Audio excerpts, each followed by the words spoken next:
Добар ден, почитувани гледачи, со редовното издание на емисијата 60 минути на исток, емисија која е рефлексија на животот во источниот регион од Вардар па до Пијанечко горе до македонско-бугарската граница. Говориме или е рефлексија на животот, а животот секојаш приредува лоши, но уште повеќе добри работи. И кога говориме за убавите работи, тие треба да не пленат, да не бодрат, да не охрабруваат, да не подстекнат на уште нови подвизи во животот и во професиите што се ги измере. Зато денеска наш гостин во студиото на телевизија Стар во емисијата 60 минути на исток ќе биде доктор Зоран Джидров, стоматолог по професија, но многу може да се каже дека е пасиониран влюбеник во планината, во планинските сртови, во високите врвови, ако може да кажеме, не само во Македонија, туку насекаде во светот. Ќе говориме за неговите подвизи во ова издание на емисијата со цел да представиме што значи да се има личен успех, како кога си сам некаде, кога нема кој со кого да поделиш радост и убавината на подвигот, какви се тие чувства и се што е предизвикот да се биде и планинар и алпинист, во секој случај влюбеник на планината со сите нејзини убави и лоши страни. Нормално во емисијата ќе емитуваме и други видеоматеријали со цел да го дооформиме вашето информирање. А говорејќи за информативниот сегмент на емисијата, еве што до овој момент колегите од информативната редакција како вести ги одработија. Македонското јагне ќе освојува кино, од март договорен извоз на најголемиот пазар на светот.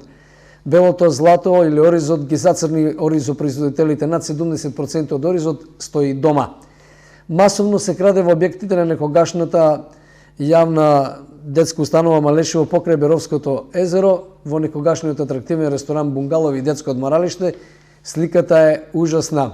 Се што можел да се изнесе, па ако може да се растури до темел објектот, и тоа ќе се стори. Награди за кочански ученици во Италија, станува збор за 6 ученички од седмоеден одделение од Основното училиште Никола Карев од Кочани се наградени на меѓународниот конкурс за поетски творби во Италија. Штип е најдобар град во регионот за бизнис, уште една потврда за поволната бизнис клима во градот и сертификатот кој општината го доби од Националната агенција за локален економски развој. Да кажеме, утре библиотеката го организира сајмот на книгата 130 тома македонски наслови.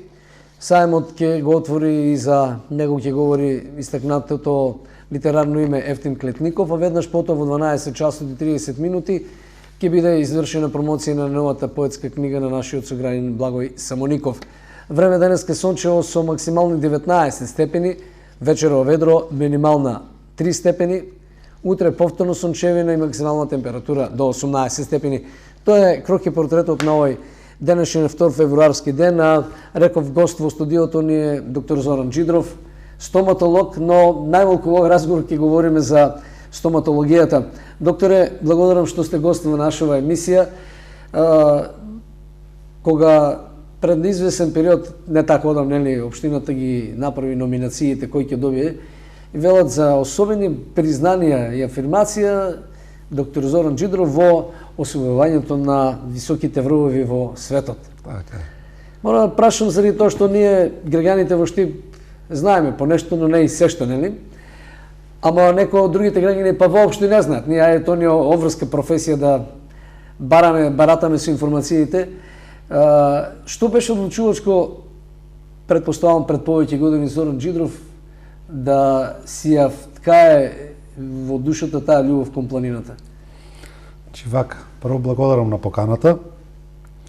Многу ми е чест и задоволство да зборувам на една таква тема, на планинарство, здрав живот, така да благодарам уште еднаш на вашата покана, затоа што особено задоволство ми е да зборувам на една ваква тема. Што беше тоа? Значи, желбата за планинарство кај мене датира од многу одамна. Значи, од 7, 8, 10 години како ученик во Ванчо Проки во Основното училиште сум се бавел со планинарство. Целото тоа од тоа време па до ден денешен трае добро, со известни мали прекини во смисол образование, стварање на фамилија, професионални надградби, стварање на фамилија, деца еден период бев и одсутен од државата 4 години, така да меѓутоа никогаш и никаде, каде и да сум бил, никогаш не е престанала љубовта кон планината и мојата желба да освојувам, не се кажува да се освојувам, меѓутоа да се качувам на високите врвови. Некој од семејството од вашите претходници, или да не кажеме да има некаква генетска предиспозиција, да имало уште некој од предците ваши да се занимавали со сличен спорт? Сега тоа велиме спорт, иако не е кладено, сепак е спорт. Во суштина е спорт. Мојот татко е се уште активен, има 78 години и се уште активно се бави со пешачење добро на рамно, пошто веќе годините не му дозволуваат да оди на планини, инаку своевремено и тој се бавел со можда не овој тип на планинарство со кој што сега јас се бавам, екстремниот тип или така наречено високо горство, но сепак можда љубовта и од него наследена. Кога говориме за ова работа за која очигледно дека е време да се каже, говориме за перманентна љубов, перманентни, да кажеме, предизвици. Досега, во овој период на X години, каде се бевте? Па тоа е малку еден подлог список. Значи, ќе кажам дека буквално се имам качено на сите можни планини или врвови на Балканот. Овде можеме да ги наброеме Мусала, како највисок врв на Балканот, тоа е 2925 метри висок врв во Бугарија на планината Рила. Овде може исто да се каже за Олимп или самиот врв се вика Митикас, кој што е висок 2918. Тука можеме Стефани исто на самата планина на самиот Олимп кој што е 2908 метри. Така да има повеќе врвови, сите можни врвови кои што се во Македонија, почнувајќи од највисокиот Кораб до Титов врв, Љуботен, кои што се на Шар планина, на Бистра, така да употребивме некои ваши фотографии, може да видите на мониторот, па да кажете, бидејќи во сите ови набројување, ова не го кажувате. Ова на фотографијата, ова е од мојот последен, така да кажам, подвиг.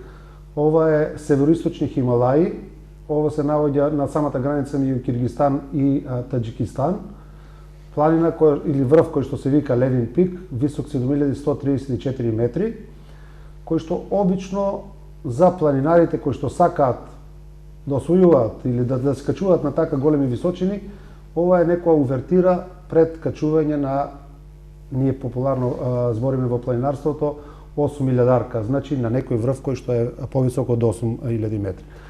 Врвови над 8000 метри во светот има 14, сите се на Хималаи, и ова е едноставно тренинг да види кој каде е, што е, колку може, дали воопште може да се фати во костец со, ево рецимо, Еверест или било кој друг врв што е над 8000 метри. Ќе говориме нешто подоцна за плановите, бидејќи додека течат следовите, мора да ве прашам, има ли некоја посебна подготовка, некои посебни предиспозиции што човек треба да ги има за да може да вака да се занимава со еден екстремен спорт, кој навистина екстремен не само заради екстремните услови, туку заради ризиците што ги носи со себе, дури и се кобни понекогаш. Значи вака, за едно обично планинарство, значи на овие нашите планини кои што се, можда ќе е потребна само една добра физичка кондиција. Меѓутоа за вакви достигнувања како што е ова, збориме за Хималаи, па нека се тоа и француски Алпи овде кај нас во Европа, дали ќе зборуваме тука за Мон Блан, за Грос Глокнер, за Матерхорн и такви високи врвови, Монте Роса, Винсент Пирамида и многу други на кои што ете јас сум имал прилика да одам, да бидам тамо. За тоа веќе треба малку не само физичка предиспозиција, него тука би рекол психофизичка кондиција, односно желба и многу мотиви за целото тоа да се постигне. Досега сте се сочили со некој ризик во одењето на разни експедиции кои може би ги таите сега? Значи вака, високогорството, качувањето на високи планини во суштина секогаш носи ризици, секогаш. Буквално нема ден кога си веќе на планина, поготово еве овде на Хималаи, значи над 5000 метри, кој што не ти носи ризик. Буквално секој ден е ризик. Твое, пошто веќе си пошол на еден таков пат, е да ги сведеш на минимум, колку што може. Што е нужно потребно заради тоа што претпоставам не одите сами, ако може би сте единствениот од Штип и од Македонија кој оди на разни експедиции сам, на вакви качувачки по високите планини. Што е нужно да се има од опрема, за да може да се направи таков подвиг? Обично за нас обичните граѓани е тоа да се има јакна на себе, шаторче тука, чаша со вода, ако е нешто повисоко може и боца кислород, ама другото не е значајно. За балканските планини може да, тоа е доволно. Меѓутоа, ако веќе зборуваме за качување на планини, пак ќе кажам, на француски Алпи, на некои од поголемите исто масиви во Азија, да веќе да не збореме за Хималаи, значи секогаш треба да се има адекватна опрема. Што значи тоа? Буквално во планинарството опремата ја делиме на тоа што сакаш да качуваш и до која висина ќе одиш. Така да има одредена опрема која што е до 4000 или од 4 до 5000 метри качуваш, имаш опрема од 5 до 6, имаш опрема до 7000 и имаш опрема, како што веќе реков, за овие 14 врови кои што се над 8000 метри. Така да мораш, овде нема импровизација, овде мораш да имаш тоа што буквално во тој момент мораш да го имаш на себе, да не би било погубно за тебе. Се разбира дека одењето и учеството во разни експедиции и убава работа, но предпоставам не е баш добра за джебот. Треба да се има подлабок джеб. Да речеме како што некојаш знаат под тие мразеви да има јами од 100 метри длабоки. Заради джебот треба да биде 100 метри длабоки. Колку веќини тоа реално?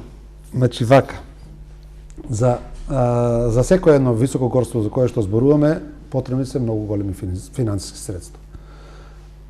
Овој подвиг што сега јас го направив, качувањето, тоа е експедиција Памир или тоа се североисточни Хималаи, и искачувањето на врвот кој што е висок 7134 метри Ленин пик, беше пропратено со голема помош од бизнис секторот, од бизнис заедницата што е во град Штип,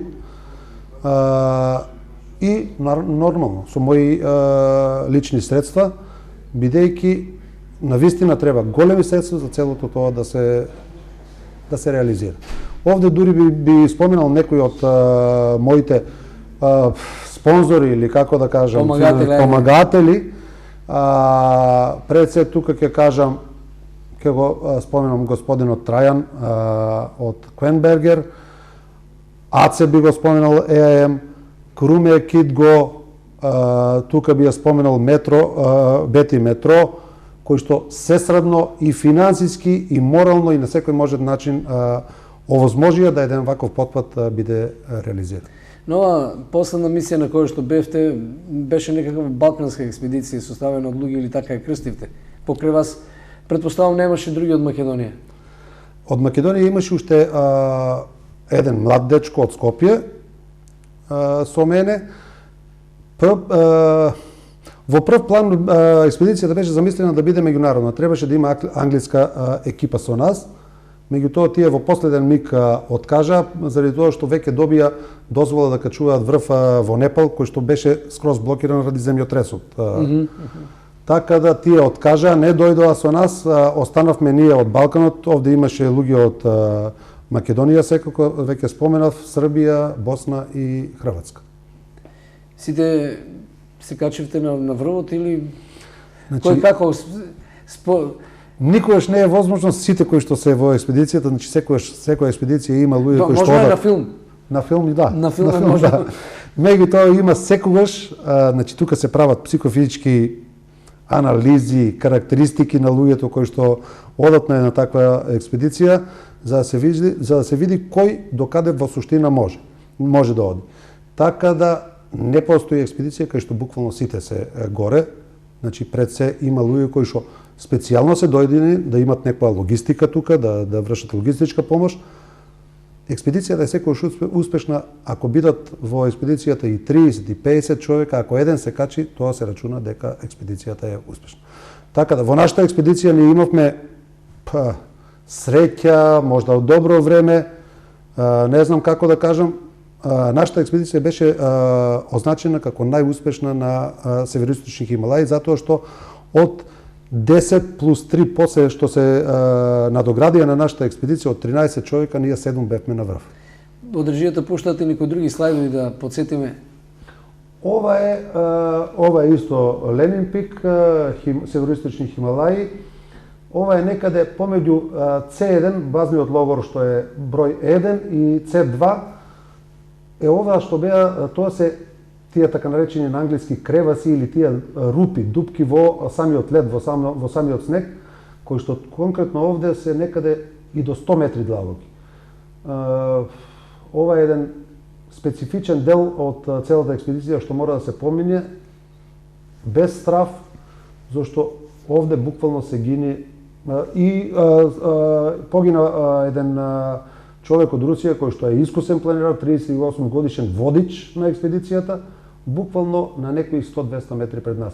Беше блокирана целата планина, планината беше сопрена, се додека не се помогне на страданите и додека не се извлече човек. Кога говориме за качувањето на такви височини, ова е самиот врв. Ова е веќе на врвот.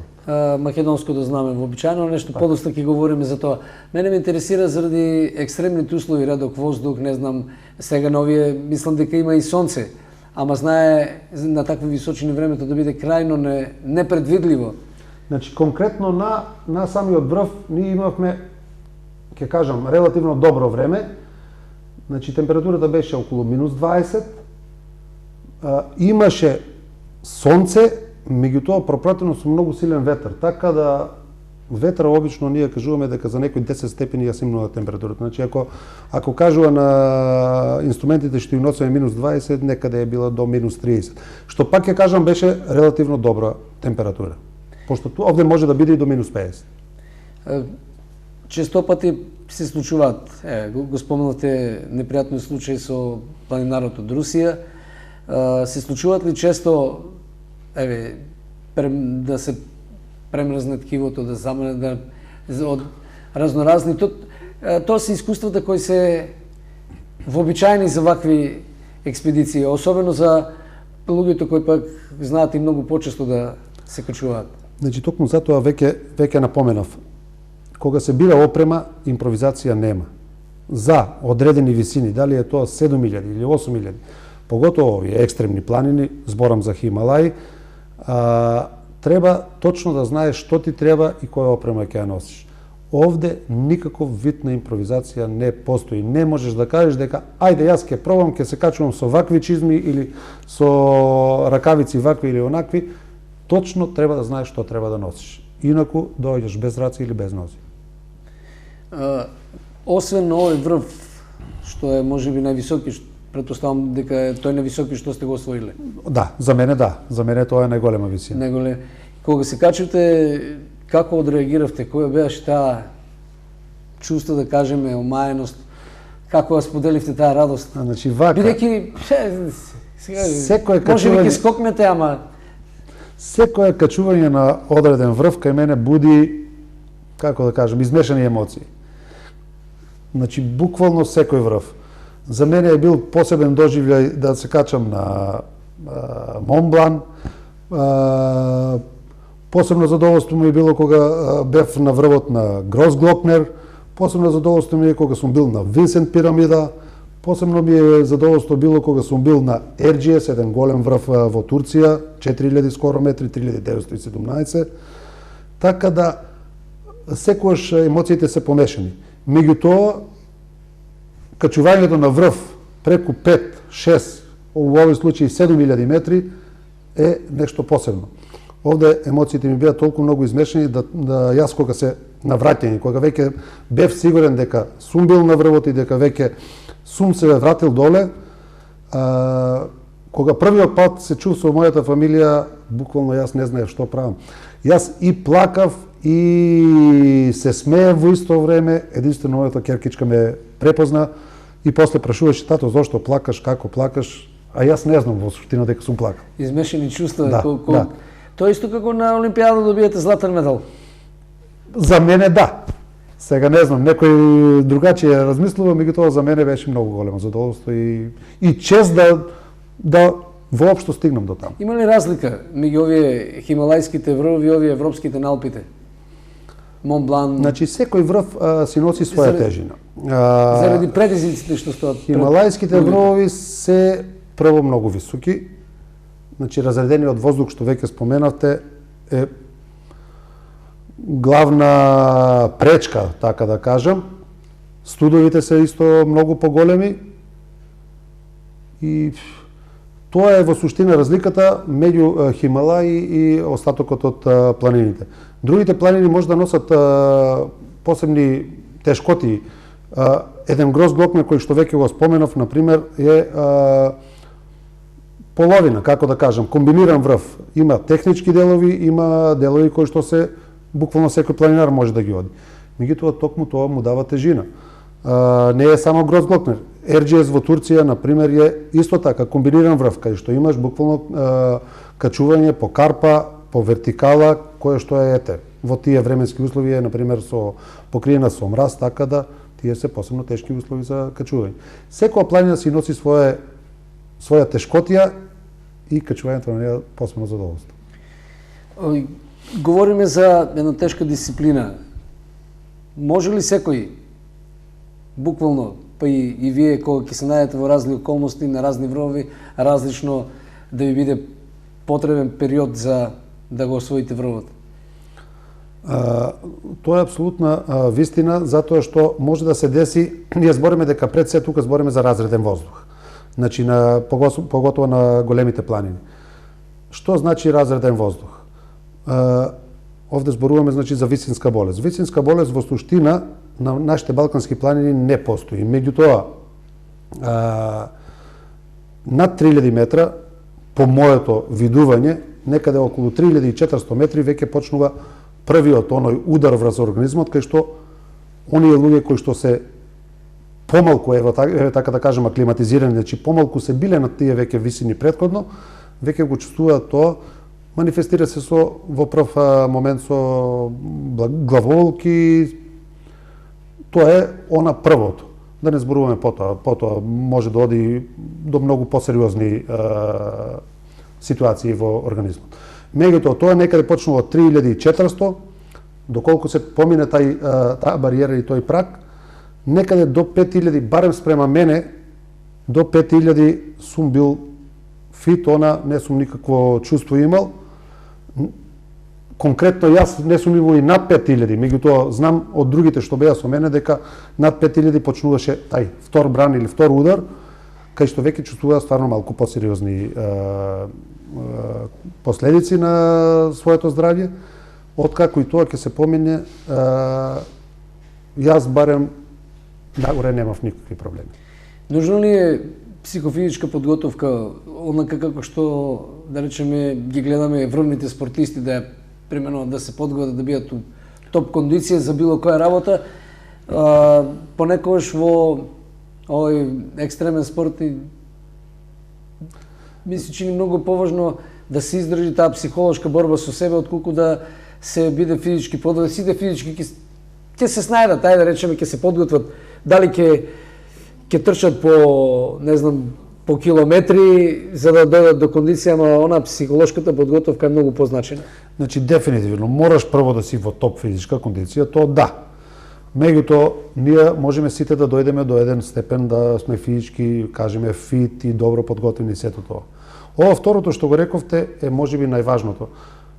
Психичката кондиција или таа психа дека ти одиш на некое место кое што е недопрено, одиш на некое место кое што каде што веќе си оставен сам на себе, на милост и немилост, тоа можеш да го имаш во глава, да го поминеш, да се носиш со него, инаку сите кои што тоа чувство го немаат веќе елаборирано во нивните глави, во суштина паѓат и остануваат кој во базен логор, кој во C1, C2, едноставно не може психички да го издржат тој притисок за да одат догоре. Колку проблеми представува недостатокот на вода, барем, или течности? Значи, главна работа како би могло евентуално висинската болест да се победи, значи таа главоболка и сите пропратни ефекти што идат со висинската болест, е колку што е можно поголема конзумација на вода. Кога речам вода, мислам на било какви течности. Колку повеќе внесуваш во организмот, толку подобро се чувствуваш. Меѓутоа проблем голем е на вакви висини како што беше Хималаи, носењето на вода. Овде не можеш да носиш вода зашто тоа буквално на минус 30. Да, апсолутно тоа замрзнува. Одма ние носевме специјални термоси кои што одржува вода, меѓутоа во термос можеш да носиш 1 литар вода. За горе ти требат, значи секој ден ти требат од 3 до 4 литри минимум вода. Како ја добивавме? Ја добивавме на тој начин што топевме замрзнат снег и без обзир дали ќе биде тоа чај, дали ќе биде, јас прв пат во животот на Хималај имам пиено топла вода и ми е била прекрасна, била ми е многу добра. Заради можеби контрастот. Не знам, бил сум одушевен и сум сметал дека и кога ќе се вратам ќе можам да пијам буквално топла вода. Секој искуство е благопријатно. Јас предлагам да емитуваме комерцијални пороки заради тоа што и ние се стремиме кон врвовите медиумски, како што вие се стремите кон највисоките светски врвови, а потоа да продолжиме со разговорот. Одиме или емитуваме комерцијални пороки?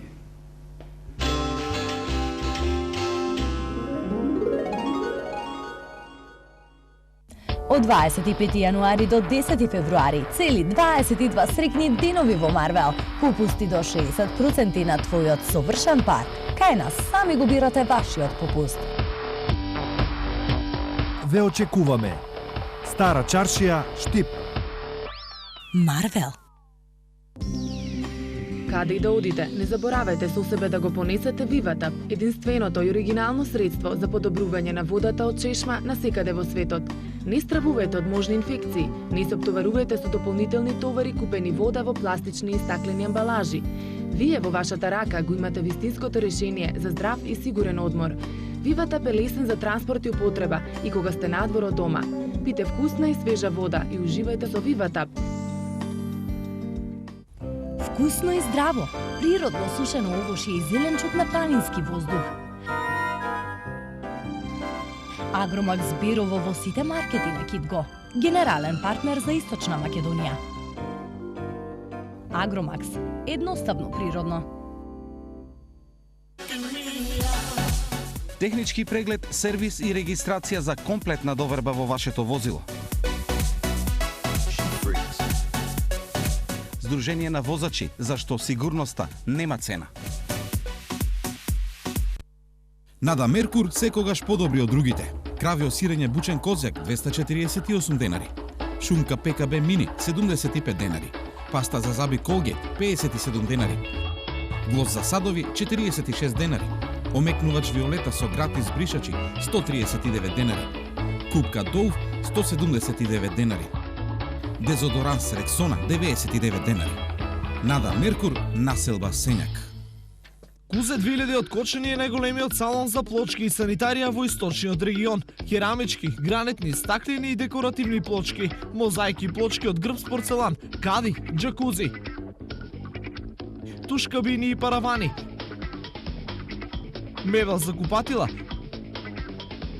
чешми, веца галантерија, ламинат, блендери, сомни врати. Во градежниот центар на Кузе 2000, комплет системи за сува градба, термофасади, канал системи, електро и водоводни материјали, бои лакови, лепила, ХТЗ опрема, оков за мебел, штрафовска роба и профи алати. Со Кузе 2000 од Кочани, планирано и направено. Во населбата Сењак, во приземјето на најубавата зграда во Штип, се отвори и најубавиот маркет во градот, Стандард.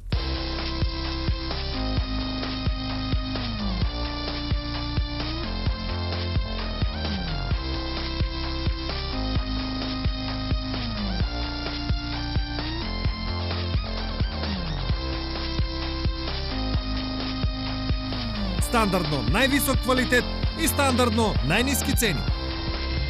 Стандард маркет. Најголемиот и најдобро снабдениот хоум центар во Истокот. ПСС. Се за вашиот дом и градина. Санитарија, алати, косачки, апарати за заварување како и украси, жардинјери и бела техника.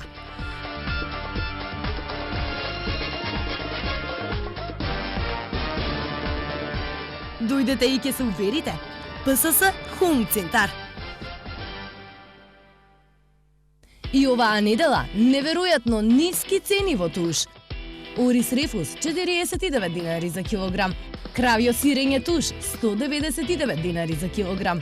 Пилешка паштета овако 22 динари. За купен втор производ 70% поевтино или само 6 динари за парче. Пилешка крем супа 24 динари. За купен втор производ 70% поевтино или само 7 динари за парче. Туш, каде добрите нешта чинат помалку. Од проект до реалност. Од идеја до најголем објект во Источна Македонија. Изграден од најквалитетни материјали, со многу вложен труд и енергија. Единствена можност за купување станови на 60 рати, без камата. Топ Инвест. Синоним за урбан стил.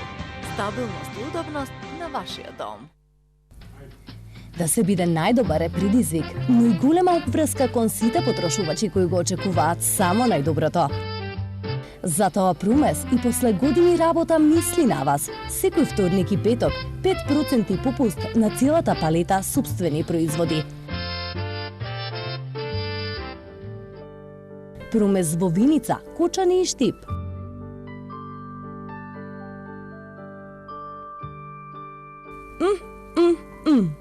Абе прсти да изедеш. Прумес.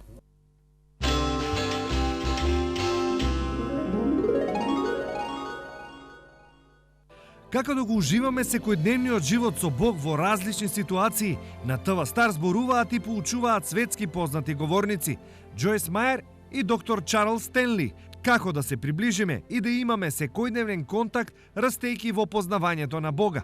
Вашите јавувања ги очекуваме. Ја гледате емисијата 60 минути на Исток, продолжуваме во разговорот со доктор Зоран Джидров, стоматолог. Но во оваа прилика говориме за екстремниот спорт, освојувањето на врововите или качувањето на најголемите вровови на планетава Земја.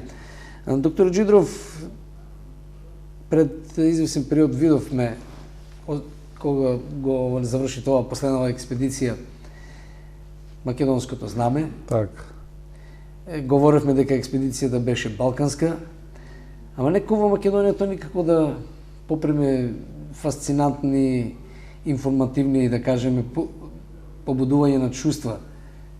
Предпоставам, со авион сте слетале некаде во Белград, можеби. Вак. Има ли разлики во Има разлики, во пиететот кон остварениот резултат? Има разлики и тоа големи. Има разлики меѓу балканските земји, не знам како е рецимо во некоја Англија или во Америка. Меѓу тоа и во самите балкански земји има голема разлика. Додека кај нас тоа беше, вие и како медиум и другите медиуми, воглавном не беше никако пропратено. Во Република Србија сосема е еден поинаков начин и поинако луѓето гледаат на еден ваков успех. Како споредно ќе кажам дека кога стигнавме во Белград, јас бев фрапиран од тоа колку луѓе дојдоа на аеродром да не пречекаат. Не да ме пречекаат мене како македонец, него да ги пречекаат пред се делот од српската експедиција, за кој шо за Република Србија тоа беше голем успех. Значи сепак е освоен еден врв над 7000 метри, кој што веќе реков дека е некоја увертира за врв од 8000 метри, така да таму имаше можеби многу голем град Белград, па има повеќе планинарски друштва, меѓутоа јас мислам дека имаше повеќе од 200 луѓе кои што дојдоа експедицијата како експедиција балканска да ја пречекаат на самиот аеродром. Кога се вратив во Македонија, буквално луѓето не знаеа од каде идам, што сум направил, каде сум бил, зошто сум бил, дали сум бил. Така да тоа беше, мислам, многу голема разлика меѓу едното и друго. Освен Мак Петрол, планинарски клуб Скопје, буквално луѓето не знаеа За што станува збор? Кога говориме за овие, да кажеме, вреднување на резултатите, има ли, предпоставам дека овој резултат останал прибележен во некакви институции? Ајде уште еднаш да се вратиме на овие слайдови, па ќе говориме за овој сегмент за кога. Ова конкретно можам да го коментирам, ова е C2 или некои си 5300 метри надморска висина. Ова е веќе кога се качени тие дупките во самиот мраз и шаторите се поставени до самата карпа, овде на десно на сликата. Инаку овде, на оваа планина се има десено една од најголемите несреќи на Хималаите. Тоа е пред некои 15 години, кога шаторите или кампот не бил поставен до самата карпа, него некаде тука на средина на сликата, и кога од озгора тргнува лавина, сите што биле различни експедиции мешани, сите што биле во кампот, тоа се 39 човека во еден ден погинуваат. И затоа сега целиот камп, еве ги шаторите каде се до самата карпа, така да се смета дека е тоа многу побезбедно место.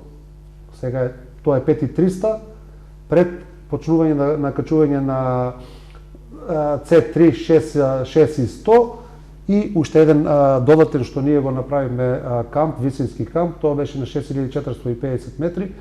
Ние го крстивме C4, некои ставаат тамо камп, некои не, ние одлучивме да имаме уште еден додатен камп до пред самиот успон на врв. Кога говориме за вреднувањата, ова е веќе од врв, ова е веќе интересно затоа што буквално го гледаш целиот масив хималајски од озгора. Ова сме веќе пак долу, ова е меѓу C1 и C2, ова се тие пукнатини за кои што зборувам. Не ли ви е страв? Страв мора да постои. Тој што кажува дека нема страв, во суштина не се враќа. Тој гине. Страв и тој адреналин мора цело време да тече додека си горе. Страв постои, меѓутоа оној реален, оправдан страв. За да можеш во одредена ситуација се биде крајно внимателен. Да, онака како што треба да реагираш. Ајде се вратиме на овој сега што го зачнав. Муабетот е колку, ако во Србија ве пречекале така како што треба во Македонија. Ова е веќе C2 е, се уште е C2. Добро. Во Македонија излезе ли некаде дека нешто сте направиле личен успех како дел, како македонец да освои некој од познатите светски врвови? Значи, имаше дел од медиумите, после тоа се веројатно дознаа за целиот успех. Беше пропратено, беше кажано на вестите. Да ви кажам, не сум ни очекувал повеќе да ме има, не сум ни сакал заради тоа што ова беше за мене, едноставно само за мене личен успех. Сакам да го направам тоа, го направив и имам планови за воиднина како и што, ќе видиме дали ќе бидат реализирани. За мене големо задоволство беше што моите колеги исто се сетија, така да на 20 годишница од постоењето на стоматолошка комора бев повикан и добив една благодарница за кој што гласеше така, за врвни спортски достигнувања и афирмација на стоматологијата, што мене посебно многу ми значи. Ми значи и ова што сега го добив од градот Штип за као спортски подвиг на годината, така да сепак работите тргнуваат. Тргнуваат. Бидејќи ова за кој говориме како естествен спорт е и страшен бизнис, сега да кажеме дека се прават големи обрати на средства, односно на пари со цел, луѓето кои се авантуристи или човекот како авантуристичко суштество битие го бара понекогаш и невозможното, па е подготвен и да плати за да го подигне нивото на адреналин. Апсолутно. Тоа беше случајот со мене во оваа експедиција. Меѓутоа, за нешто поголемо, не знам веќе колку би бил во состојба такво нешто да поднесам, така да задоволството е огромно, меѓутоа без финансиска помош едни поголеми експедиции од ваков тип практично невозможно е да се направи. Колку би чинила една експедиција за Монт Еверест, да речеме, пари? Монт Еверест е веќе реално Монт Еверест е веќе посебна приказна. Иако може би Монт Еверест е најзвиканата приказна од туристички, односно од бизнис релација? Видите, можда бизнис, меѓутоа е многу захтевен врв и ако некои сакат да го потценат, сепак е највисок, сепак зборуваме за 8850 метри надморска висина. Можда е од тие 8000 метри што се 14 врва, можда е најкомерцијален, али сепак е многу захтевен врв и една експедиција на Монт Еверест индивидуално не може да се замисли без некои си 50.000 евра. Што е огромна сума на пари. Значи без 50.000 евра јас колку год да сакам да идам на Еверест не можам да помислам на него, а не да се фатам во костец да качувам таков врв со рецимо лимитирани средства од 20 од 30.000 евра. Може би затоа тоа е привилегија на побогатите нации, да кажеме. Вие бевте во Нов Зеланд, имате пријатели, па добивате информации. Во секој случај, побогатите нации ги качуваат врвовите на малку поинаков начин отколку ние овде на Балканот. Јас споредба ќе направам меѓу нашата експедиција и експедициите кои што беа американски, јапонски. Тие беа буквално VIP гости на планината. Тие беа толку многу привилегирани да има своји шерпаци, носачи, кои што ги качуваа 80-90% од нивната опрема на планината. Ги пречекуваа со направен шатор горе во логорите, ги пречекуваа со топол напиток, чај, кафе, било што, така да едноставно беа во многу подобра позиција во однос на нас. Меѓутоа, за да си го приуштиш тоа, мораш да имаш многу поголеми средства од тоа со кое што ние располагаме. Бидејќи ние сме афионово зрно, кога говориме и за тој сегмент како нација, за било која активност контактирате, заради тоа што не одите сами. Ниту вие, ниту било кој друг ќе отиде сам некаде. Да. Мора да биде дел од експедиција. Колку успевате да се снајдете во такво за да ги добиете сите тие информации каде би можело, не само и редица на други. Значи за било каква една некаква асоциација која ги врзува информативно сите луѓе што би сакале се занимаваат со екстремното качување. Значи затоа имаме планинарски клубови. За жал не знам веќе во Штип колку веќе функционираме како планинарски клуб, меѓутоа се уште има некои клубови во Македонија кои што функционираат и информациите се обично земаат од нив. Индивидуално бараш информации сега преку интернет, буквално се ти е на дофат на рака, така да за вакви експедиции едноставно мораш да имаш, прво не можеш буквално сам. Соло има многу малку луѓе кои што одат соло буквално сами. За вакви експедиции ти е потребен партнер. Јас имам партнер во Скопје, млад дечко кој што е многу помлад од мене, меѓутоа на неколку од експедициите заедно одевме, тоа функционира и тоа е одлична една варијанта да имаш човек на кој што ти или тој може да се потпре. Во Штип има уште некои кои се пасионирани влюбеници во... Знам дека има влюбеници во другите сегменти на екстремните спортови.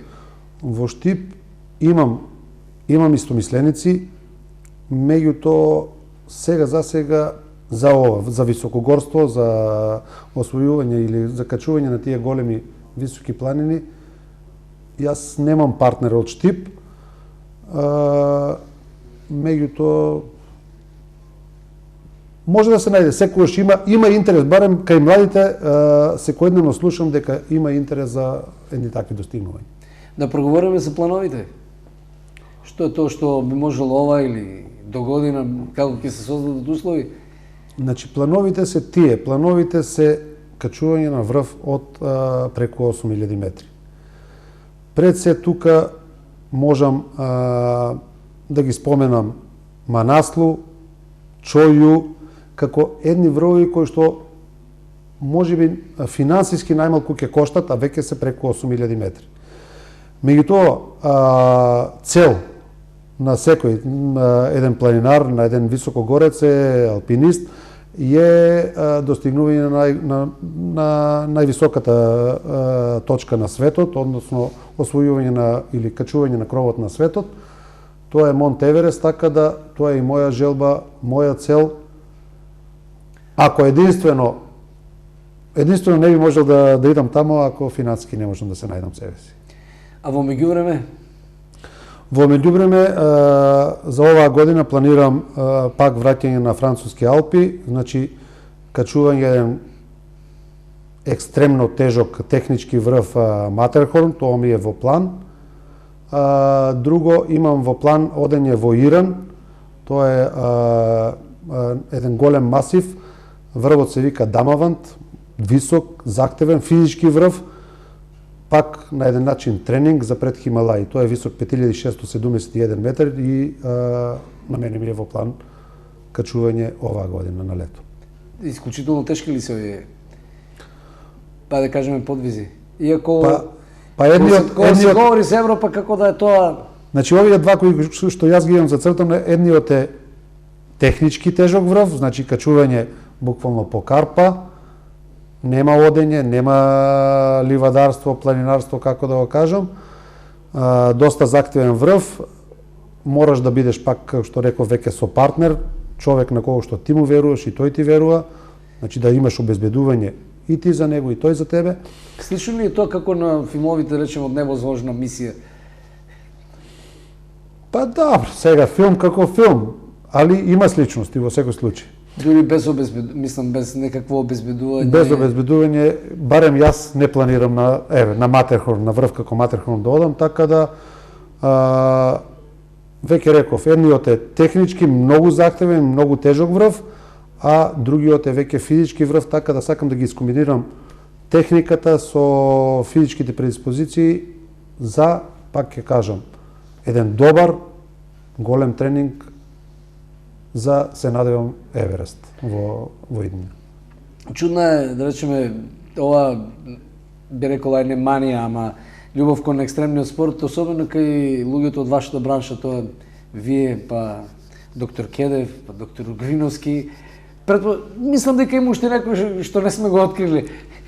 Зашто токму баш најмногу е вашата професија, вашите колеги, па и вие сте во тој круг, нели?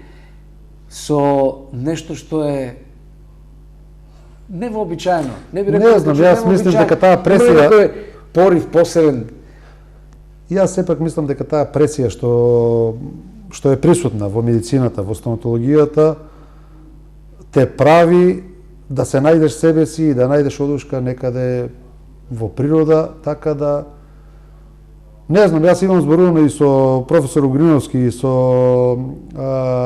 нашиот штипјанец колега Сашко Кедев, така да и тие не можат точно да одговорат на прашањето, така да не знам, али факт е дека доста од моите колеги се бават со планинарство. Разменувате искуства, совети? Обавезно, значи јас барав баш од доктор Сашко Кедев мислење барав стручно мислење за таа климатизација, за кои се тие чувства на тие големи висини, како би требало да реагирам на одредени ситуации и мислам дека неговите совети јас буквално ги имплементирав на самата планина.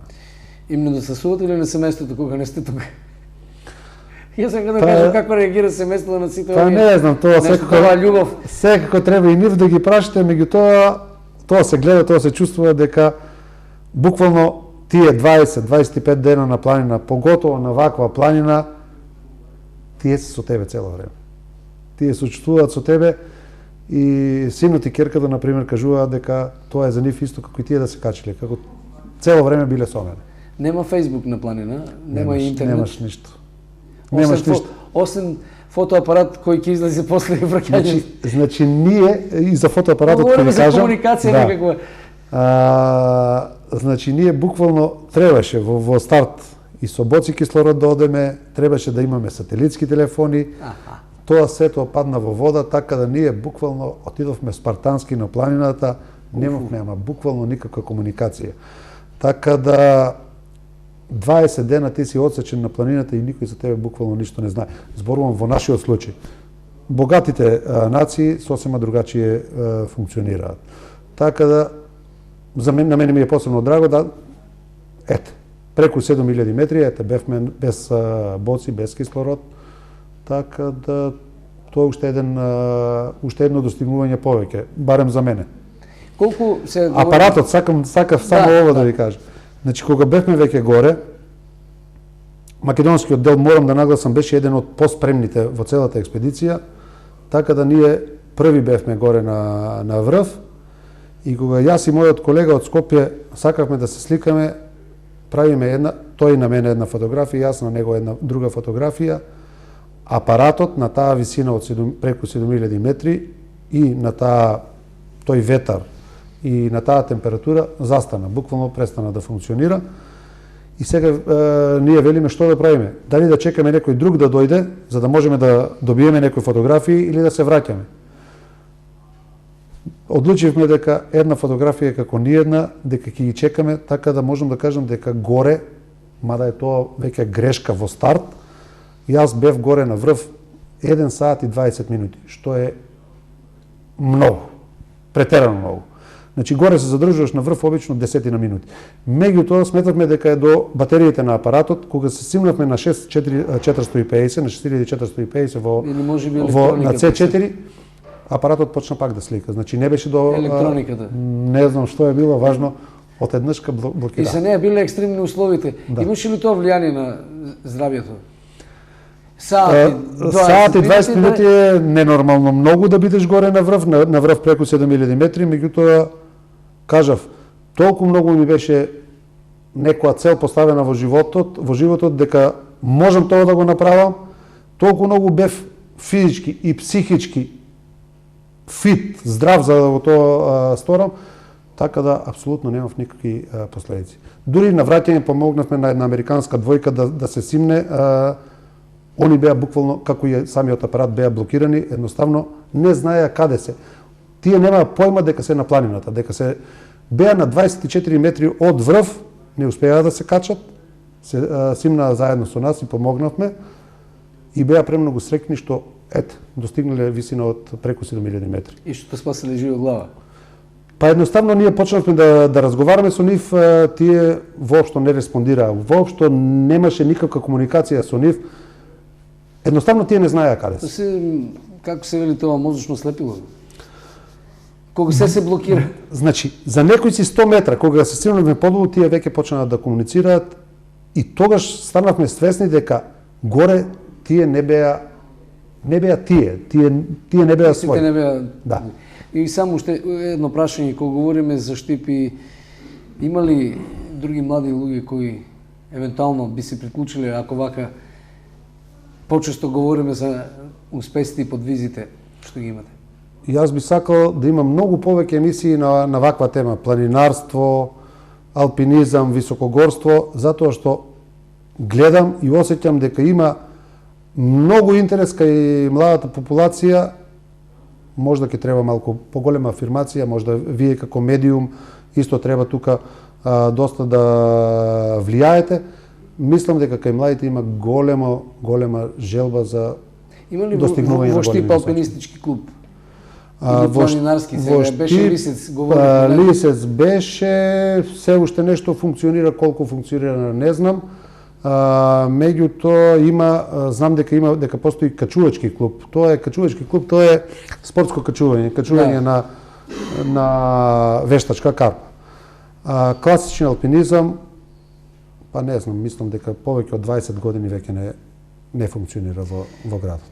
Докторе, благодарам што бевте гости и што вака јуначки издржавте да разговараме за нешто што гледам буди емоции. Во секој случај кога ќе си пресетите ќе излезат пред очи сликите што сте ги доживеале, неспорно е дека сте остварили голем успех, за кој можеби во тој момент сте знаеле, ама не било тоа, дека е било толку голем успех како што сега, од кој ќе направите целата таа црта сума сумарно што се вели по штипски, да ги занализирате и да знаете дека сте направиле одличен резултат. Значи, благодарам на вас, уште еднаш ќе кажам за поканата. Сакам уште многу вакви емисии на ваква тема и се надевам со една сесредна помош од бизнис секторот, поготово на град Штип, па и пошироко, веројатно на Република Македонија, финансиски да се помогне еден проект, една желба, едно освојување на највисоката точка на светот, Еверест, за која што јас сега сметам дека сум психофизички спремен, со финансиска помош, мислам дека целото тоа може да се реализира, па да се видиме пак во емисија после враќањето од ДВС. Благодарам уште еднаш, а ние емисијата продолжуваме со еметување на комерцијални пораки.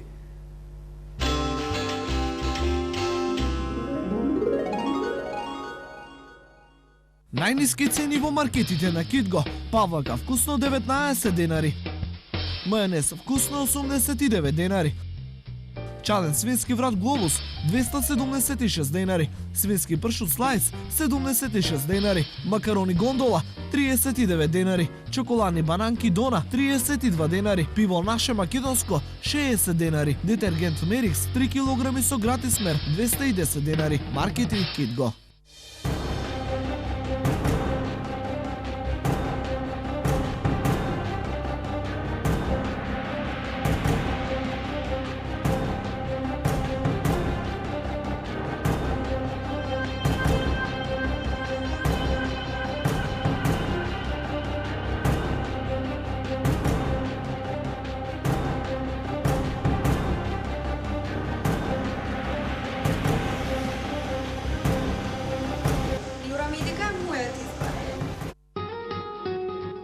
Акумулатори Топла. Најдобриот избор за вашето возило.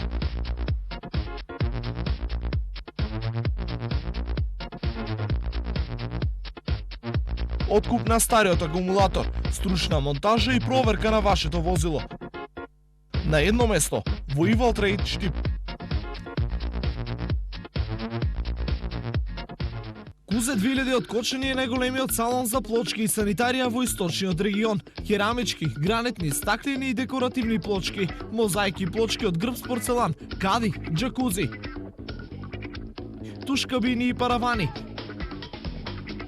мебел за купатила,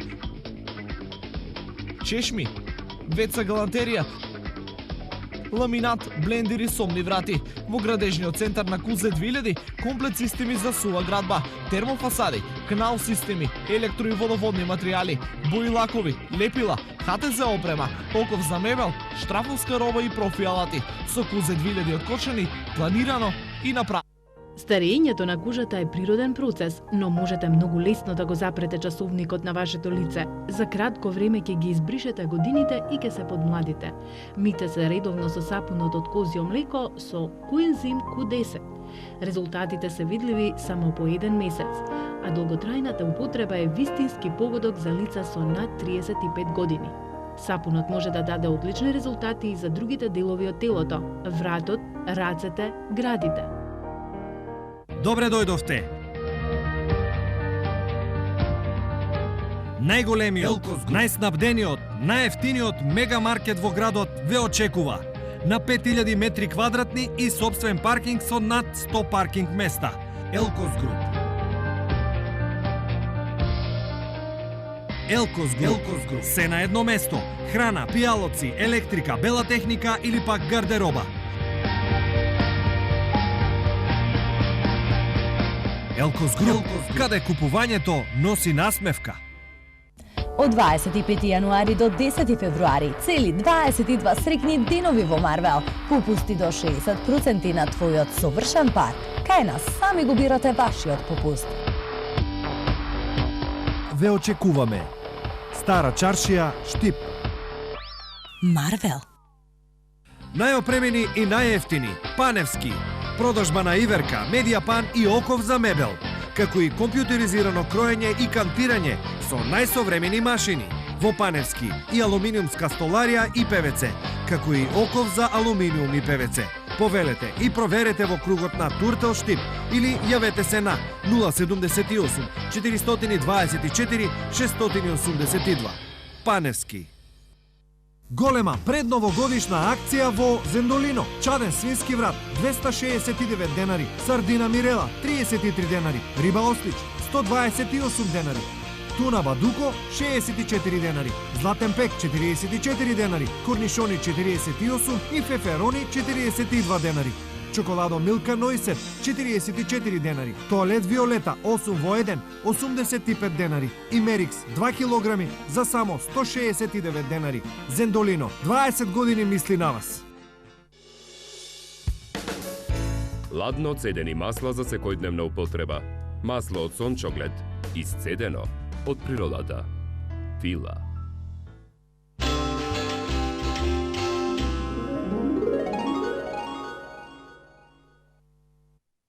На програмата на телевизија Старија гледате емисијата 60 минути на истока. Не ја продолжуваме со други содржини, заради тоа што нашите колеги и од Кочани и од другите градови испраќаат од време на време интересни информации кои заслужуваат внимание и простор во емисијата 60 минути на исток. Така да денеска од Кочани имаме интересен материјал за тоа што е ново во училиштето Ѓошо Викентиев и колегите од локалните телевизии таму го одработија материјалот, па да го видиме овој прилог од Кочани.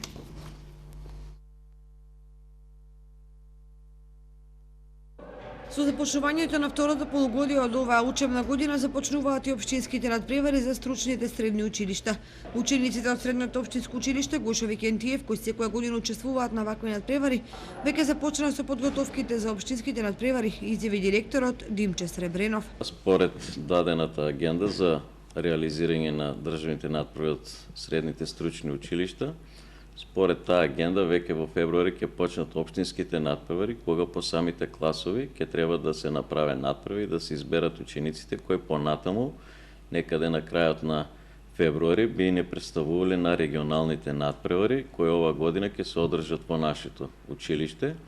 Овде се вклучени неколку училишта од соседните општини, значи регионално е поделена државата. Во нашето училиште ќе се надпреварат учениците од Куманово, Техничкото училиште Нација Буѓони, училиштето од Штип, училиштето од Виница и Пробишти. Значи регионалниот надпревар од кој ќе се извлечат кандидатите понатаму за државните надпревари, кои ова година во мај ќе се одржат во Струмица. Инаку во текот на минатата година средношколците од ово училиште учествуваа на повеќе меѓународни и државни надпревари, од кои се вратија со одлични резултати. Директорот Сребренов очекува дека и оваа година учениците ќе земат учество во повеќе државни и меѓународни надпревари.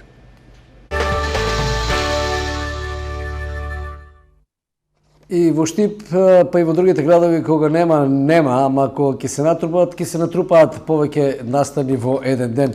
Така, утре најнапред во Штип ќе започне тридневното одржување на сајмот на книгата и презентацијата на 130 томови македонска книжевност. Тоа ќе случува во библиотеката Гоце Делчев. Се разбира, ќе го видиме материјалот, но да кажам уште некои работи кои ќе се случуваат утре, а се исто така поврзани со културата и уметноста. Утре вечер на сцената во Народниот театар во Штип ќе биде одиграна монодрамата 100 години потоа во изведба на истакнатиот македонски актер Петар Темелковски. Представата во суштина монодрамата говори за животот и делото на пиринскиот цар Јане Сандаски. Но тука не завршува, иако се работи за вечерен термин, во 22 часот, пак утре во Дом на млади, за помладата публика, за оние што сакаат малку поинаков саунд и убави се тие прилики заради тоа што доаѓаат група од Балкан, станува збор за Теферич панк бенд од Сараево, кој нуди исклучителна ново видување, ново гледање на песните кои потекнуваат токму од Босна, познати како севдалинки, на некој начин така и се одработени, а всушност тие ќе го промират во Штип и својот втор албум. Значи, сето тоа се случува утре, а утре реков најнапред од 12 часот во Националната установа библиотека Гоце Делчев, отворање на сајмот на книгата. За него говори Сонја Манева од библиотеката Гоце Делчев. Во чест на раѓањето на идеологот на македонското револуционерно движење, Национална установа Универзитетска библиотека Гоце Делчев, сите љубители на пишаниот збор на книгата ве кани на отварање на саем 130 тома македонска книжевност. Саемот ќе се отвори на 3 февруари, среда, со почеток во 12 часот. Промотор на саемот ќе биде Ефтим Клетников, нас познат писател и член на Друштвото на писателите на Република Македонија. А потоа во 12:30 ќе следува промоција на книгата Допрено време од роднокрајниот поет Благој Самоников. Инаку саемот ќе трае 3 дена, 3, 4 и 5 февруари, со почеток од 9 до 19 часот. Мотото на саемот е да се купи книга е прва лига. Затоа ги покануваме сите љубители, граѓани да дојдат да го посетат и да си купат книга. Тоа е литература од македонски автори, македонска книжевност, се опфатени сите автори и од македонска, и од турска, и од албанска националност. Минатите сајми беа сајми на издавачките куќи. Конкретно во овој случај се работи за книги кои што се проект и побарање на граѓаните на Република Македонија за да ги имат во своите собствени библиотеки, е донесена одлука да тие бидат и предмет на продажба, и тоа по една унифицирана цена од 157 денара.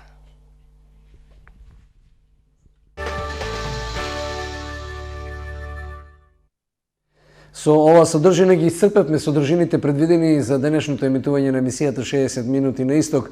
Во продолжение да препорачам да гледате на фреквенцијата на телевизија Стар во континуитет најнапред емисијата од спортот Топ Спорт, па потоа за они што сака да узна што случуваше денеска по белиот свет емисијата Flash International од 17 часот задолжително да не заборават да ги гледаат нашите централни вести, а потоа по завршувањето емисијата која е можност, вентил на граѓаните да си кажат што мислат за политиката и сите останати општествени случувања токму низ емисијата Што мисли народот.